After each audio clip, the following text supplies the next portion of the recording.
Hi, this is Corinne. Welcome to the Infinite Love Show, soon to be podcast. I'm so excited to be here today. We're going to be talking to a beautiful goddess of a woman. She should be coming on soon. And it's so interesting because I was a tomboy. I was just thinking about this before I got on the live. Like, I was such a tomboy when I was little, younger. I mean, like preteens. I was obsessed with TLC.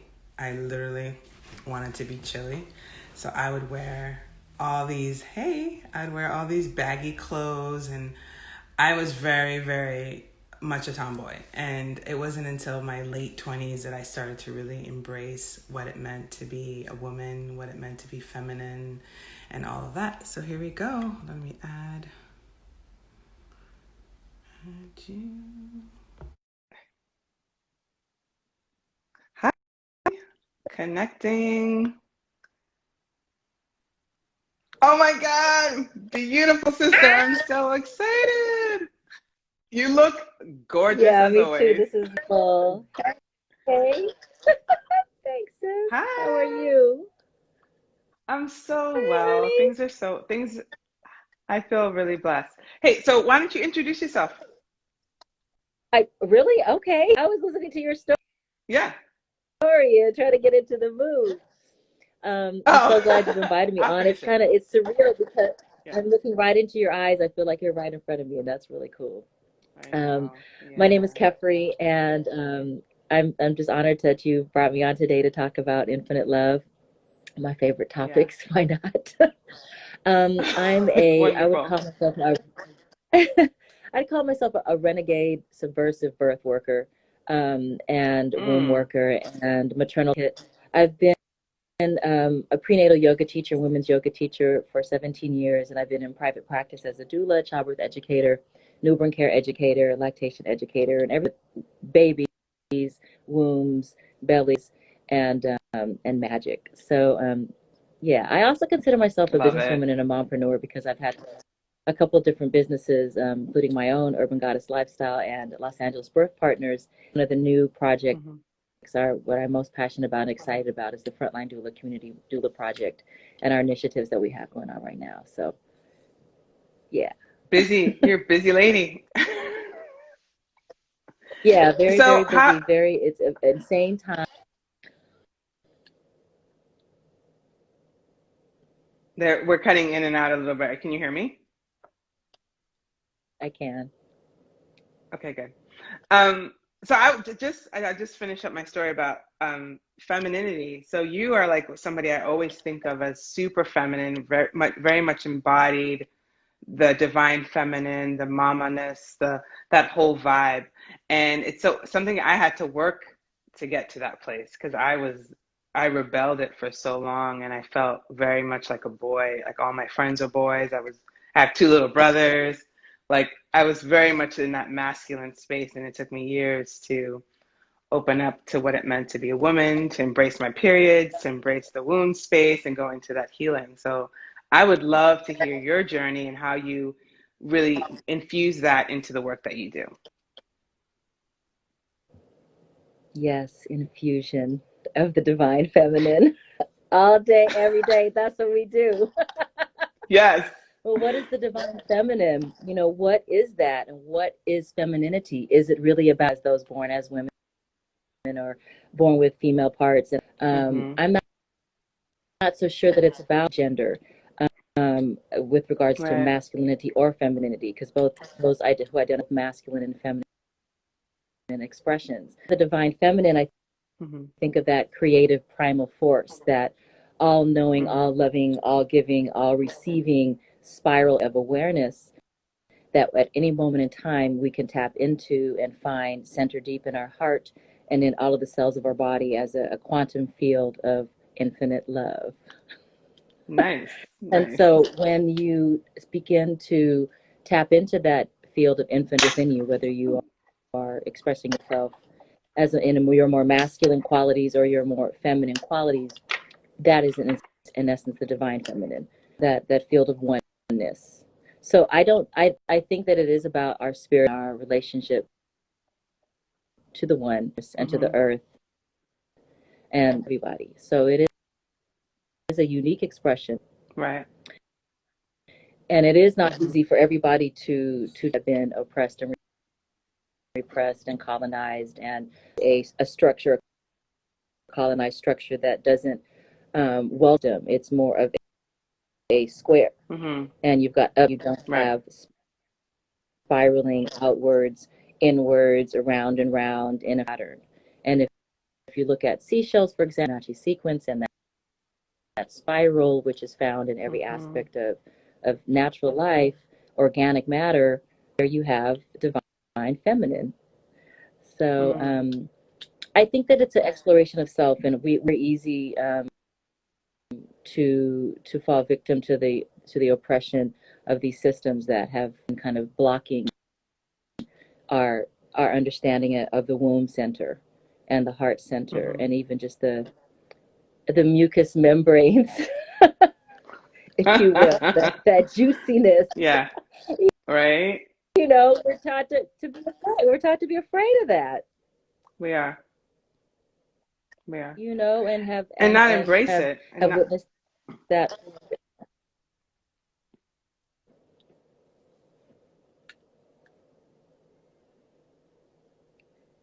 You were saying not was there a pause embrace it. there?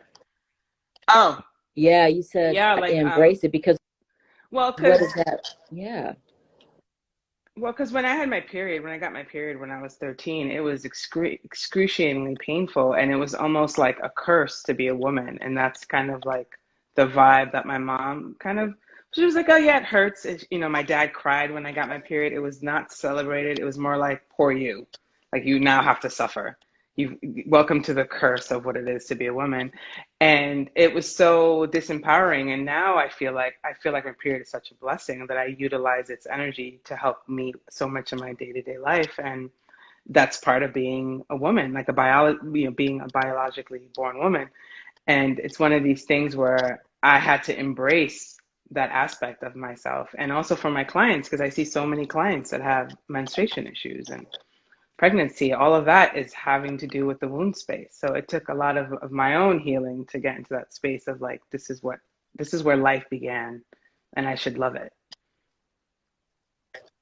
And it is dark, and it is murky, and it is painful at times, but I think that's the mysteries, the blood mysteries and the mysteries of the womb, is that what is behind that pain, and what is behind that shadow feelings, what is behind the tears that your father cried when you first bled, what is behind the shaming that you felt, or that many of us feel with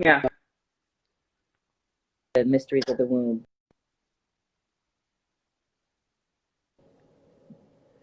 That's the question. What's behind, and how can we birth it? For example, our relationship to our mothers, our relationship, even looking at our mothers' relationships to their mothers, and going on back in time, and unpack and look at those stories, and I think there's a lot of compassion and forgiveness when it comes down to relating to the divine feminine within you, so that you can extend that to yourself, to your womb, and to your blood, and to those, and the blood of those that are coming after you. Because when I look at the little girls, they're living world than when what we were born into. I know. I know. And it's beautiful to see. And the boys are also growing up differently. The toxic masculinity, I feel like, is getting less and less as the generations are moving forward, which is beautiful to see. Interesting you brought that up, because when speaking with certain empowered gentlemen about toxic masculinity, I think that sometimes they feel it's a projection onto their bodies. And I think that it's really important for us to remember, especially Black, Indigenous people of color, the pain that the brothers are also feeling, that toxic masculinity they're holding is a shadow projection as well. And so it's very important for us to be kind to one another when we're discussing toxic masculinity and toxic femininity, because there's both. There is. That and then we kind of shadow dance together.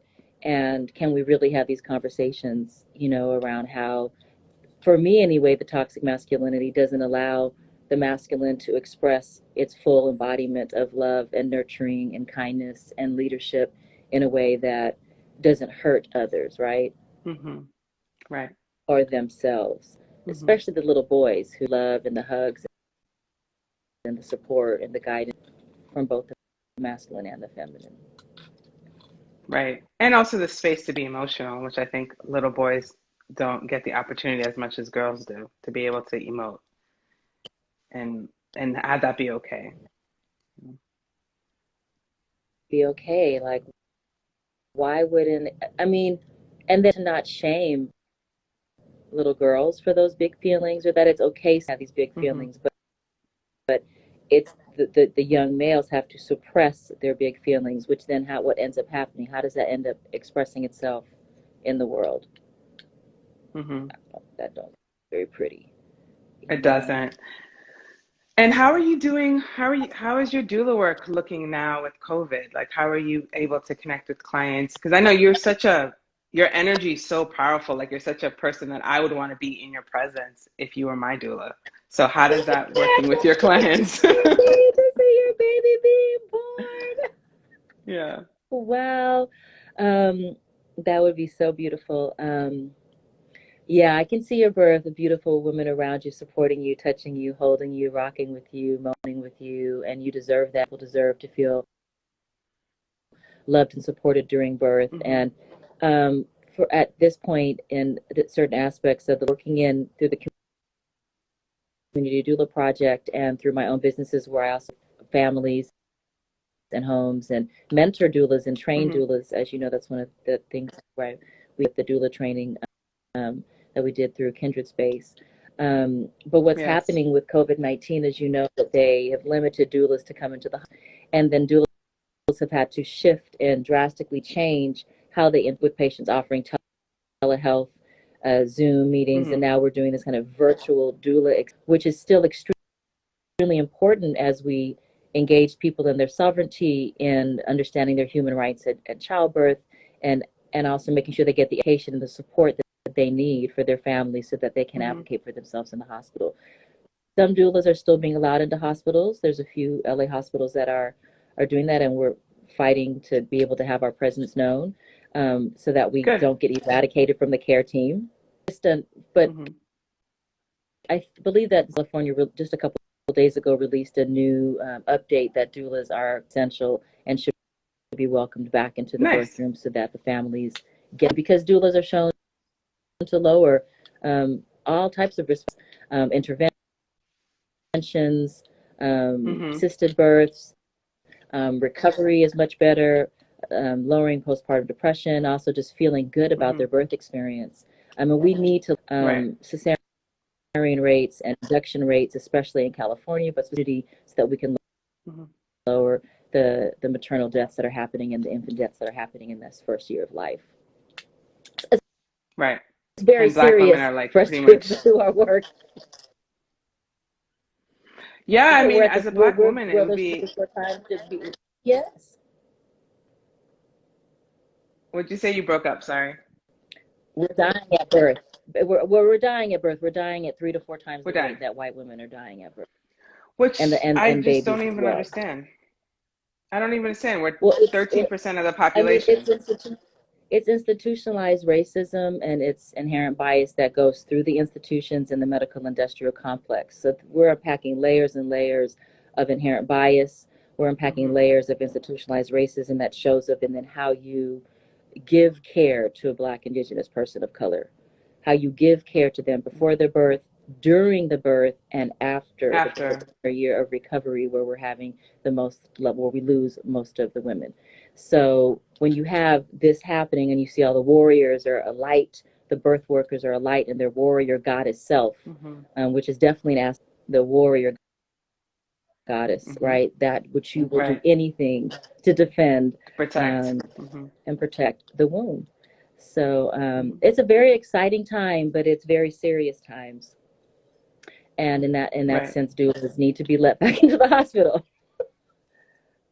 You know, not Mm-hmm. that For doulas sure. save lives, but the presence of a supportive person that is there, that is caring and loving, and may help so that your needs may be heard, and that your body's needs are listened to, and help you breathe and relax and birth into joy, Mm-hmm.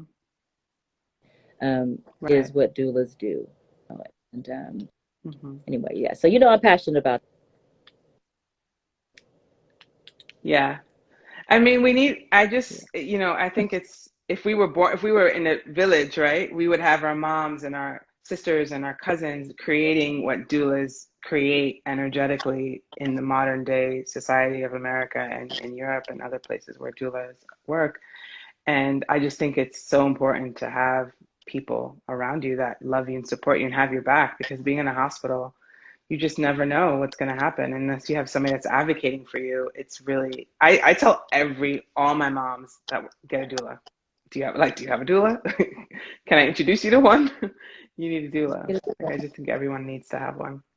And there's different, and so we also use the word birth worker, and not just the word doula, because Hmm. doula is derived from a Greek word that means servant or slave, and deconstruct that, so that we don't have any remnants of that negative connotation, um, Okay. of being somehow subservient. Though you are of service to the family, as a worker. Okay. Um, Hmm. these things are inherently built into the communities, especially in Black and Indigenous communities. They're inherently built into it just by humanity's right Hmm. to have the support and love of your community and your family during your birthing experience. It's just a part, Hmm. it's a natural part of birth, family, community, and womanhood. Been taken away Hmm.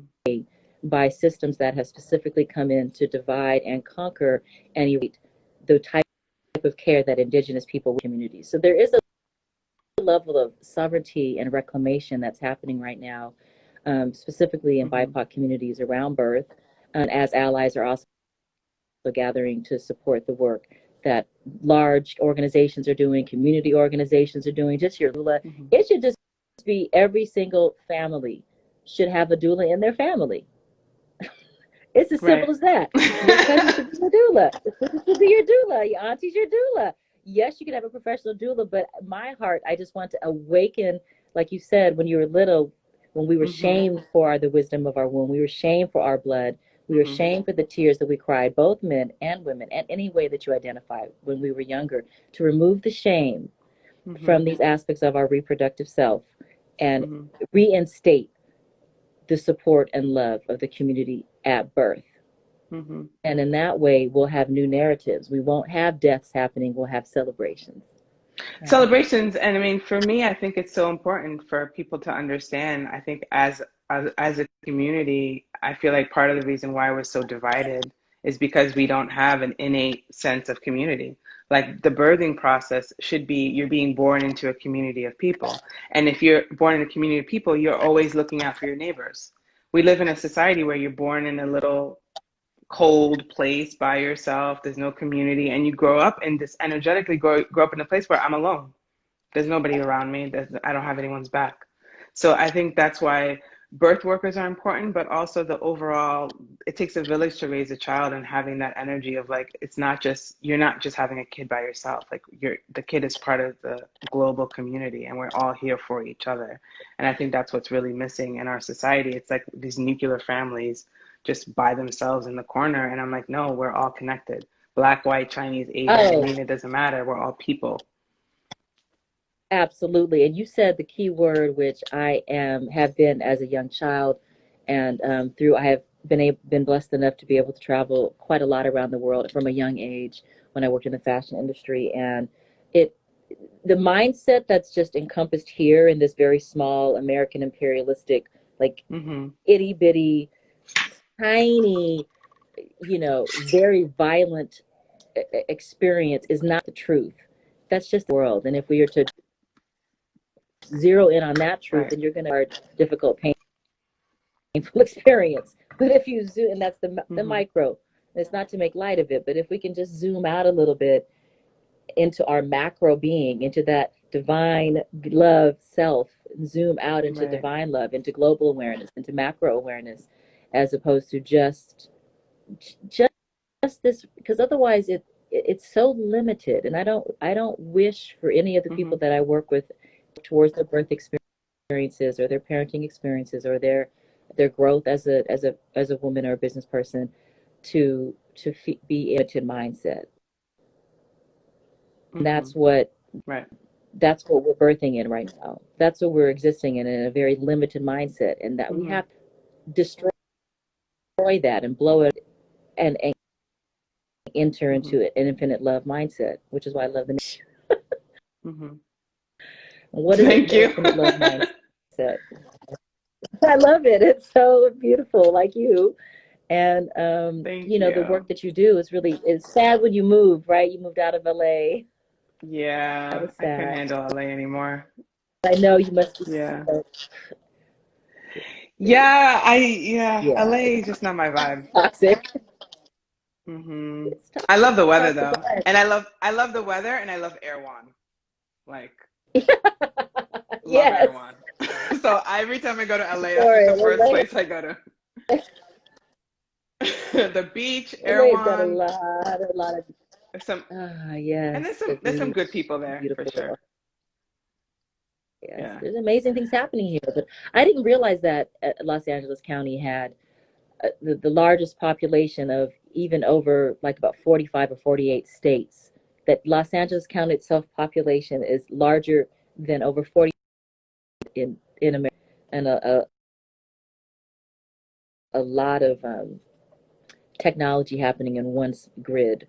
And I Hmm. think it can be very stressful, and taking care of ourselves, which is why one of the ways we love to share this wisdom, I know that you do with your clients, is taking care of the womb center. And I love Oh yeah, acupuncture absolutely. for where I've been going for.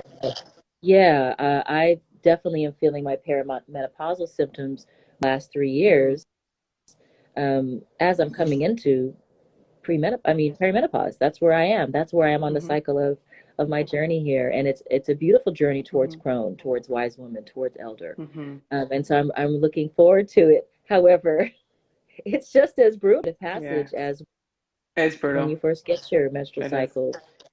Yeah, and so Yeah. acupuncture has been one of the healing modalities that has Hmm. really helped me. And I Hmm. encourage all of my clients and all women and people in Hmm. general to see people like Hmm. yourself, to heal them and to bring in powerful light. Yeah. Thank you for that. Yeah, it's true. I mean, acupuncture is really powerful for transitional times.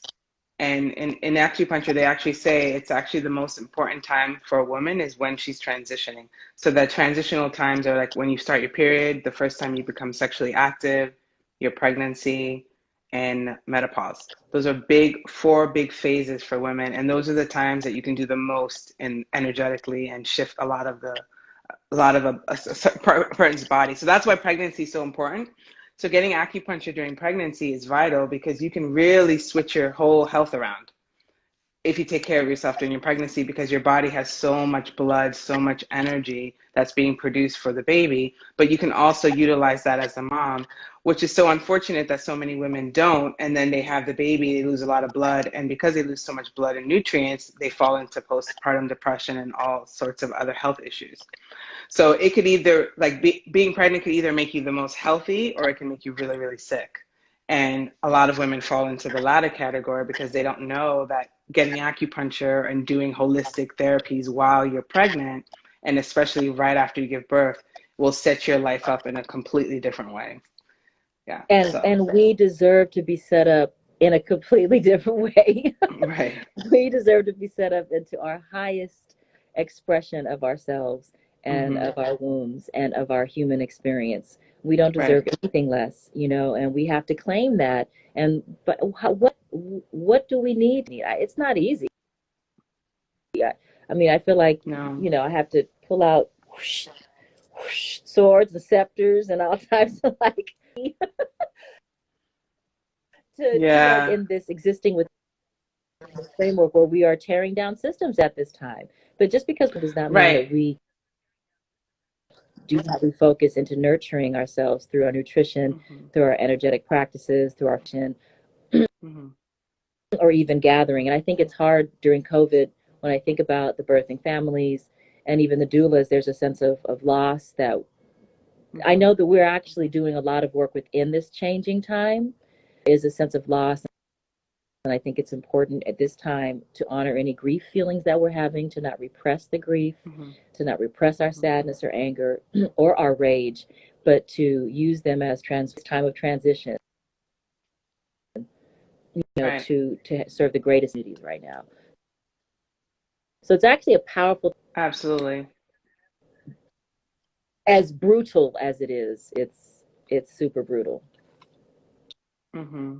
Well, it's It powerful really in the is. sense where I feel like people are coming into themselves. There's so many people that myself included, that are really stepping into their power and stepping into who they want to be in the world, because the mortality is real. Like, life could end at any moment.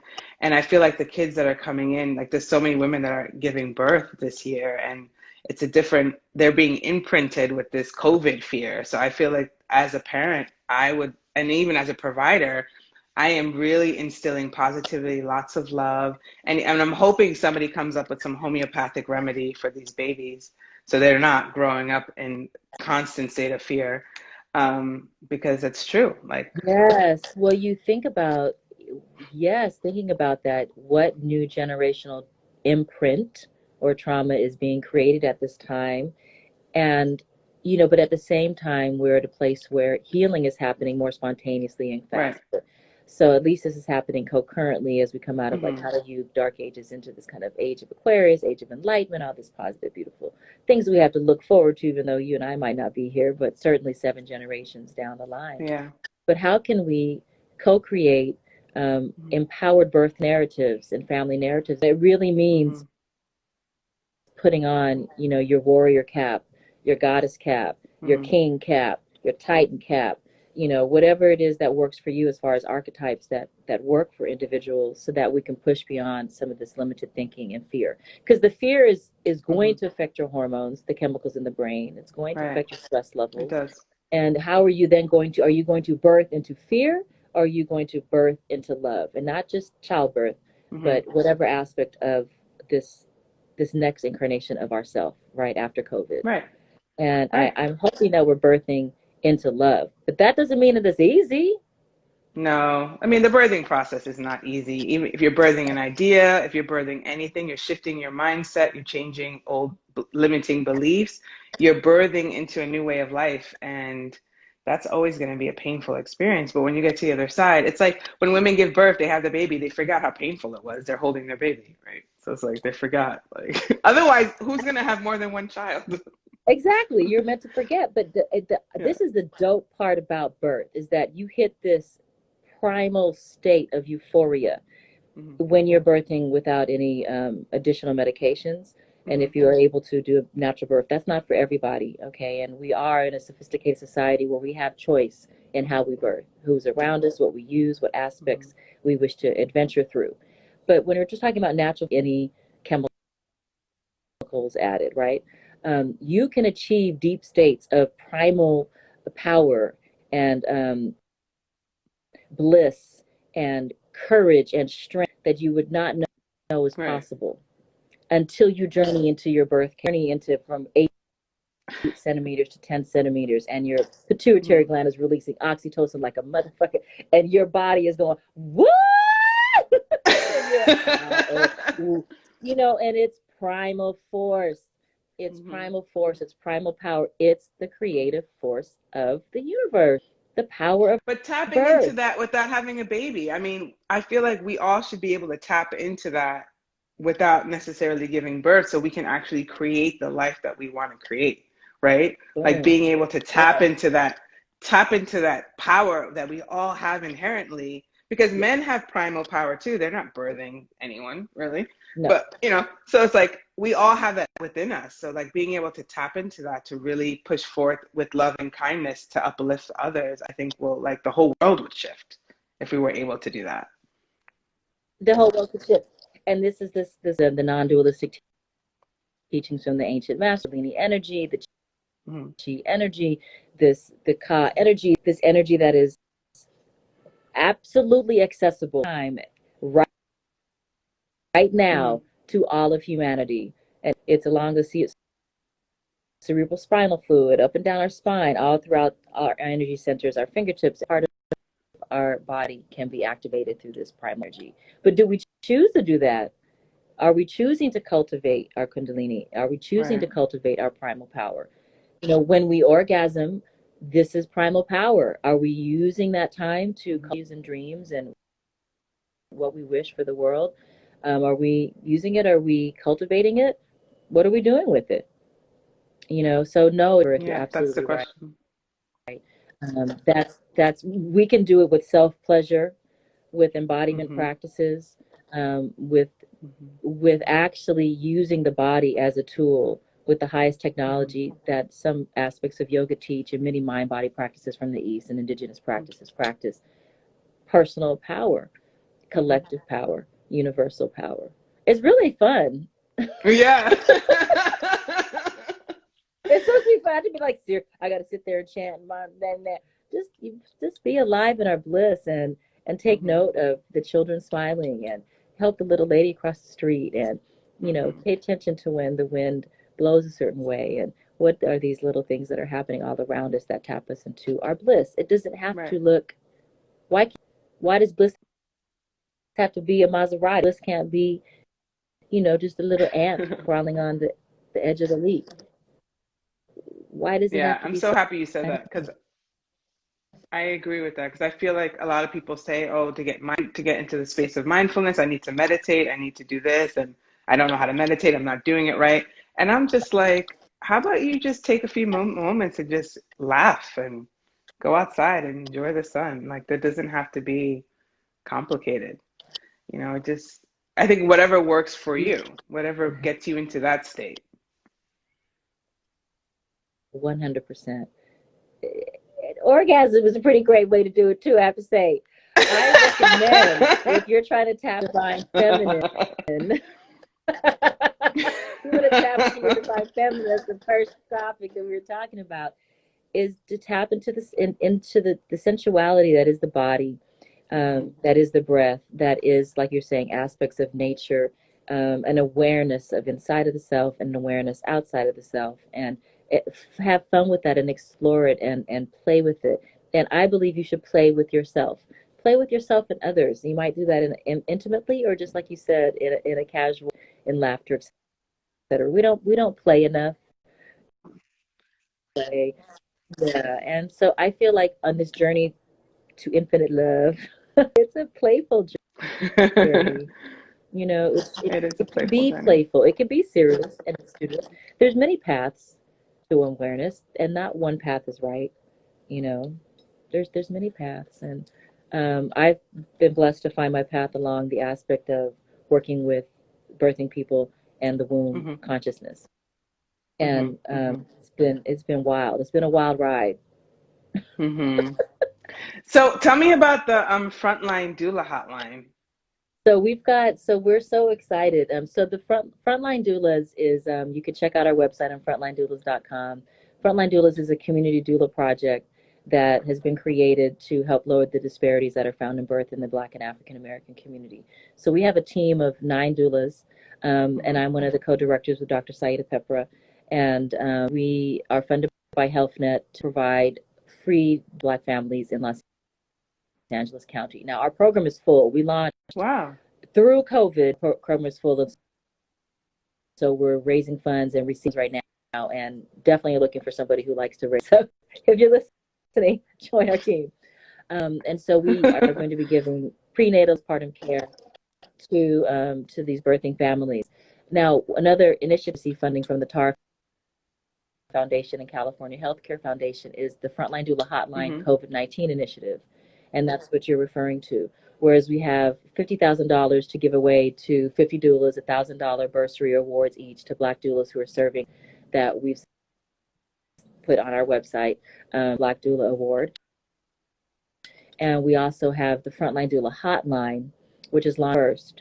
And it's more like a warm line where Black birthing families can go to our website. They can text the words number 31996, I believe, and they're going to be taken into an intake form so we can get a little information about them and how our frontline doulas can best support them. And they're going to be able to schedule a call by community doula, who will then speak and give them emotional support, educational support, whatever they might need in advocacy, or community referrals. So it's a pilot program. We're That's so amazing. excited. It's amazing, and we'll be able to give 200 calls throughout the state of California, through our hotline. Mm-hmm. And so, yeah, our training is this weekend. We launch next Friday, and we'll be promoting that all via our social media, Frontline Doulas, on Instagram and Facebook. So you can let anybody who's Black and birthing know they can text doula help to 31996. I believe that's right. I want to check it to make sure I'm not, yeah, I'm not incorrect. I'm looking to make sure that's right. Okay. Yeah, 31996. So that's a big doozy. That's huge. It's That huge. is really amazing. It's Like, major. I We give just, thanks. yes, So, because I feel like, when I first learned about the birthing world when I moved to LA, it was very much like, oh, this is not something like I was so happy to meet all the brown Black women that were in the birthing world, but for me in my mind, I had never saw. I mean, I didn't even know this existed until I moved to California. Because in New York, yeah, we're I was a C-section, my brothers were a C-section. Like I was like, and then in my mind, I immediately thought when I first learned about it, I was like, oh, that's what white people would have. Like, it wouldn't even like occur to me because in my mind, if you're it's a Latina, you fancy have your thing. aunties, you have your family because Latinas they roll in deep. They have their whole community, and even like with African, because Absolutely. my parents are African, they have their whole tribe. So I'm just like even black people, they seem to have more of a connection with their family, but and I'm Mhm. sure white people do too, but in my mind I never really saw it as something that included us, until I It, realized, oh, this is for everybody. But I oh, think it's no, so it great because I feel definitely like is so many people, I don't think a lot of people think it's for sorry. them. It's Yeah, the same reason where a lot of black people don't think that alternative medicine, acupuncture is for them. It's for them, it's like, oh, that's what like white people would do. And it's what everybody needs, but they just don't exactly. know it's accessible to them too. And I fell into that same trap. Like, It I is. fell into that same trap. I was like, oh yeah. We have been so, I love to use Malcolm's bamboozled. That's the only word I can say right now. We really think Yeah. we are so separate from our original selves, from our indigenous self, from our love of the earth, our connection to the Hmm. breath, our connection to our beingness, that we would think that we do not deserve, right? Yeah. Doula is a fancy thing. And Hmm. most certainly it was created in this institution, typically was more accessible to white families or upper class families. I mean, Right. we have to be clear that definitely that was were because, and not, I don't know if it was specifically made for that, but because Penny Simkin, who's a white woman, who's one of the grand dames of the doula movement, created Doulas of North America, and there it wasn't necessarily created within an indigenous framework. It was created within, white women made it. So therefore, it's very appealing. And Right. typically you pay for doula services, right? Because it's a Right. service. And Right. so that means that not everybody has access to the funds to have a doula. So now we have Right. inequity in access, which is why the birth of community doula programs, and even like I say, that I want every family to have a doula because it is your birthright to Hmm. birth beautifully and lovingly and fearlessly. Hmm. And so, but nobody's going to do that for us. We have to do it for ourselves. And Ourselves. so, therefore, there are incredible, powerful organizations all across America, and indeed even around outside and globally, that are bringing indigenous practices through to the Black communities. I love it. Yeah, that ceiling is over now. Hmm. I'm Yeah. hoping that COVID has helping us to back to how we can heal ourselves, holistic healing, whether Hmm. that's through nutrition, herbs, different modalities that belong to us. Like they don't belong to the Western world. They people. But we have to Hmm. this is, I think, was what's happening now. This is nothing new. And when I think about, I was inspired through the teachings of my father, who was a midwife's assistant. My grandmother, my great grandmother, and my great great grandmother were midwives. They were called granny midwives. Wow. Midwives now. They were the wisdom holders. They were the carers, of spirit and Hmm. of baby magic and of healing and holism.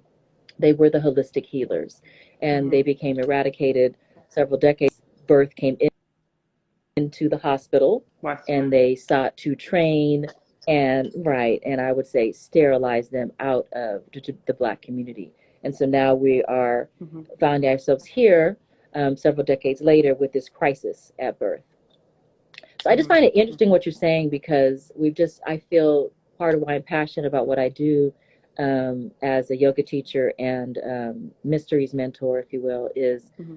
just opening ourselves to the natural wisdom that's innate Mm-hmm. with Right. us. We don't have to go anywhere. We just have to open up the door and step outside. Mm-hmm. You And know, go within. yeah, Mm-hmm. yeah. The herbs are there, the earth is there, the breeze is there, the honey is there, the water is there, and these are And all healing aspects. I think, but for me, I think I had to do a lot of work about I deserve that.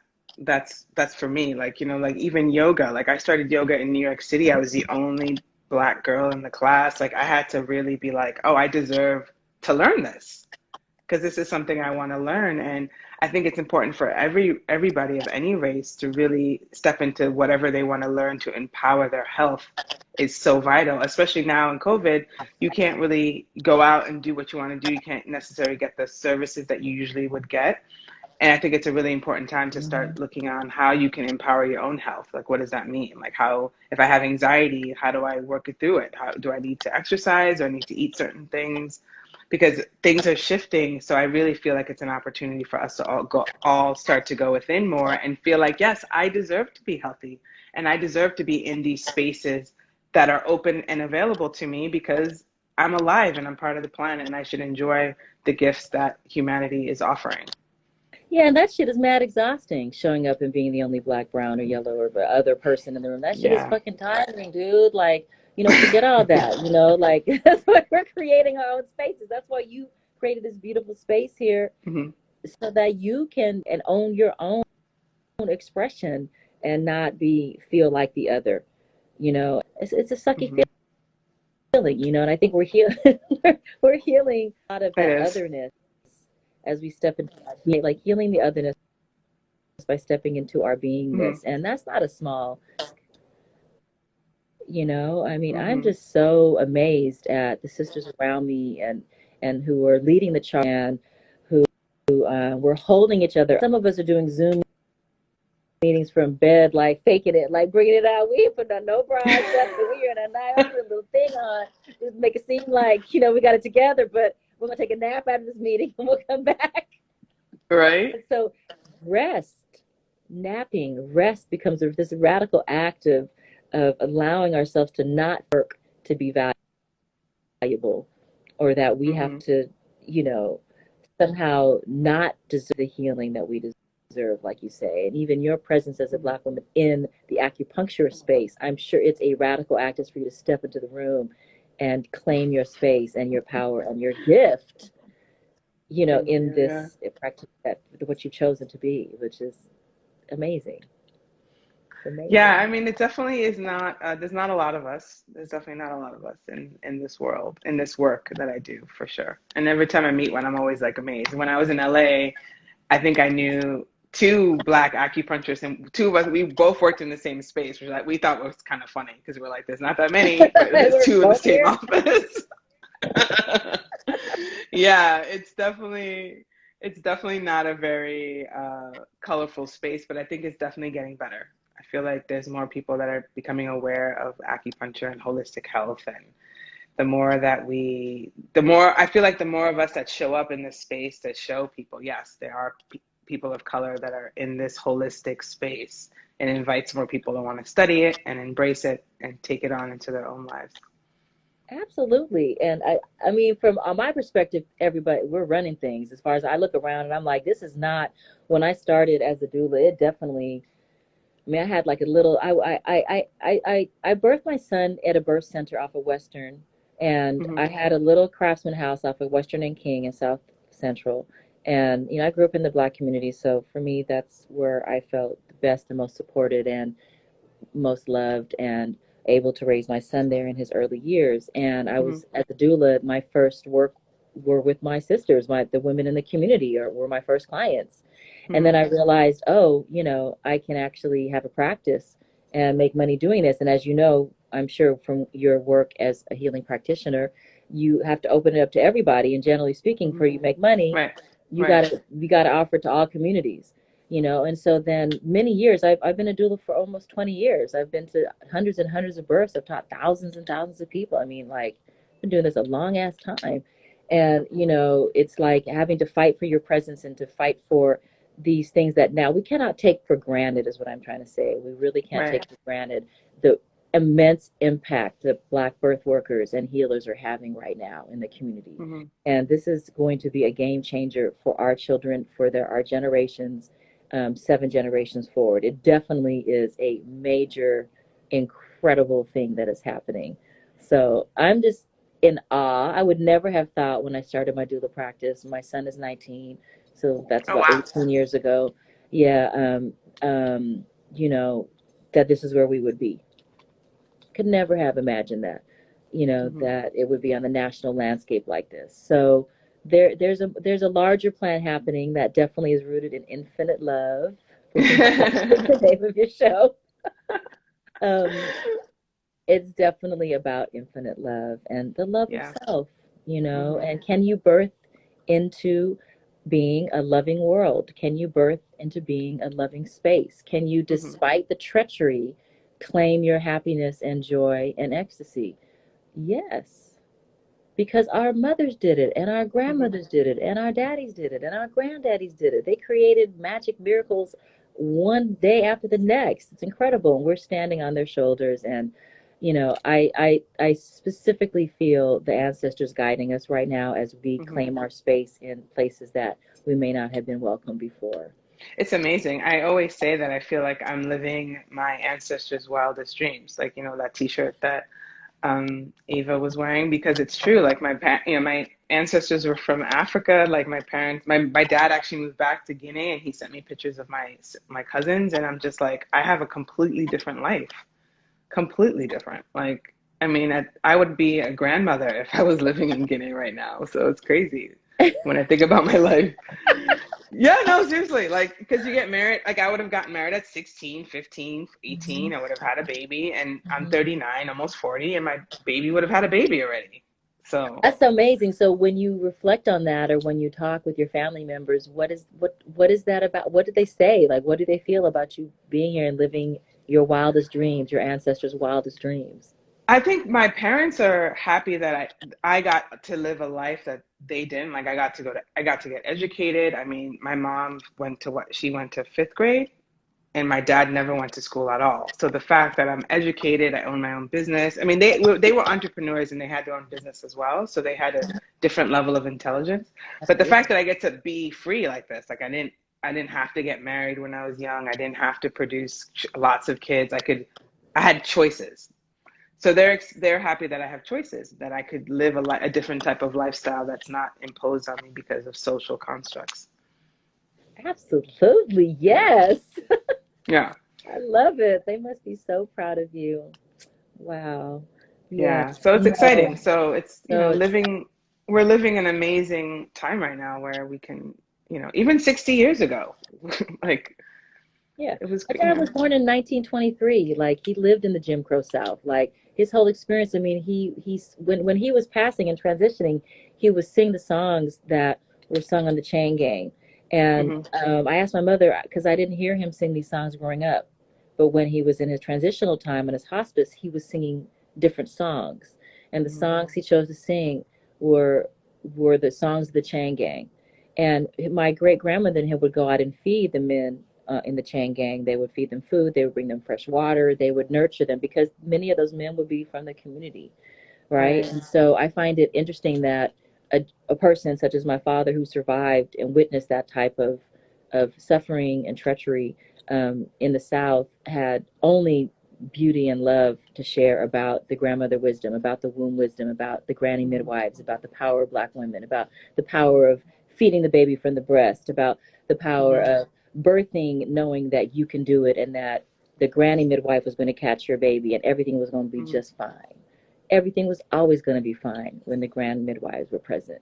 And so it was that um, ministry that he passed on hmm to me, and that I see awakened through all of the Black doulas now and birth workers, that are basically the dreams of these grand midwives and our hmm ancestors. And we're walking that path, and that's why it feels so good. And we should celebrate and be in the joy of how good it feels, Yeah. even though it's a brutal, treacherous road strictly made for warriors. So get out the way. Get out the way. Well, I feel like anyone that's on a true spiritual path or a true path of awakening, you have to have some level of being a warrior because you have to fight. Well, not fight, but you really have to get over that negative aspects of yourself or being in negative situations, which require a certain level of commitment that only warriors have. Warriors are like, I'm going to do this and this is what we're doing. And I think that's important for all aspects of life. Like if you want to be a better kind of human being, you want to spread infinite love, you have to be you have to be a warrior. You have to be you have to be on top of it all the time because it's so easy to slip into that place of pain and anger and fear and resentment and then start to vomit that to others. So that level of awareness. How can we, and this is where self-mastery comes into to this aspect. If we can really take a moment to continue to, amidst the warrioring, amidst the victory, because we're going to be victorious. That's without a doubt. Can we also rest? Can we also make love? Can we also laugh? Can we dance around the fire and cook food and enjoy one another? This is the hard part when we're dealing with this supremacist framework that's basically dissolving in front of our eyes. So really it becomes even just the love of self and the mastery of self and the tender loving moments we take to ourselves as warriors, which, for example, this joining together here even on your live to me is a loving act to sit on top with another sister and smile and see your beautiful face. And see all the people up there going, hey, I see all the little smiles and hearts and oh, so sweet. Yeah, for sure. It's an act of love. And for whatever reason, the word treachery keeps coming up. It's an act of love amidst this brutal experience that we're having right now. I don't like to, I'm definitely into unicorns and shit, but I don't like to, we're winning. We're victorious because it's a war. And we're winning this war through the love of ourselves, our sisters, our community, and the love for these babies that are coming, you know, in the world of birth anyway. For sure. I mean, I definitely second that. I mean, it's definitely the love of yourself and also calming the nervous system down because I feel like so much of the trauma of being a person of color or having any kind of trauma imposed upon you really sits on our nervous system. So that's always, for me, a biggest part of self-care is helping to calm the nervous system down so that you can really live a life full of intention you're not triggered, you're not easily triggered.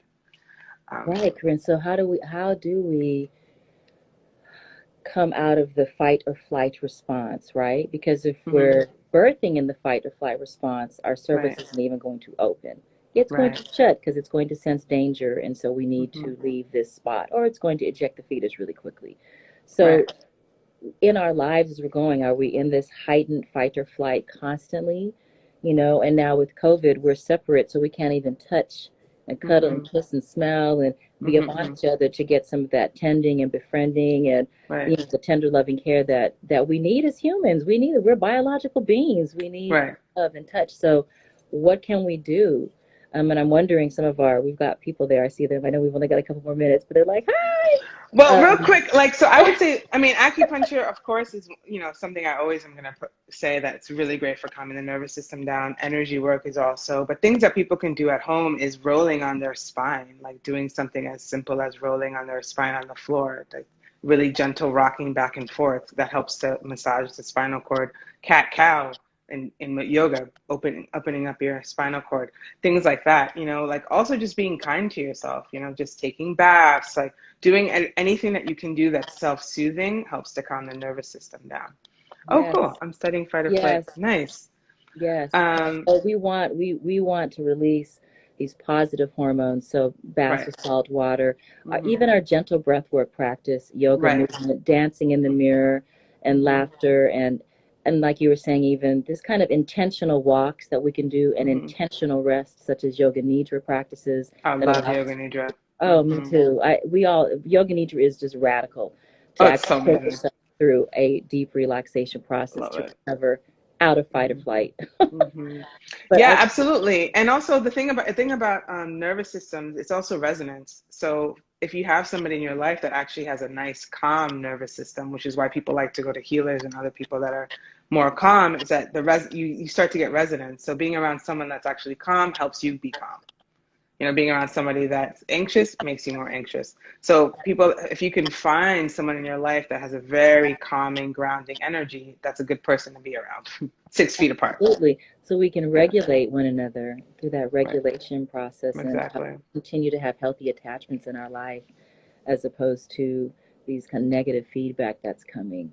But Hmm. a younger self massage is a way to do that, Right. and I really feel that I encourage everybody to have more orgasms at this time. That's just the number one way to come out of fight or flight, True. to It's helpful. ecstasy of bliss. Essential oils are a good one too. Essential oils, we live for Crystals, everything yeah. essential oils. Yeah. But orgasms are definitely, they're definitely nice to help just, regulate just, for just, sure. just do it and be happy. But yeah, but thank you so much for bringing that up because I think that we have been on for a really long time and COVID-19 has switched that on even to a higher level. But if Hmm. we step back a little bit and come out of that matrix and just decide to take a little different pill for a moment and give ourselves the love that we need, Right. then we can prepare for the next journey, the next adventure. Nice. So it's gonna cut us off soon. So do you want to have any lasting ending remarks where people can find you? Oh yeah. Well, here I'm on Instagram at Soul Mama Goddess, and my website is Khefri.com. If you're interested about our community doula program, which is so super hype right now, it's frontlinedoulas.com. We're having our hotline launch that's occurring on August 21st, so join us there.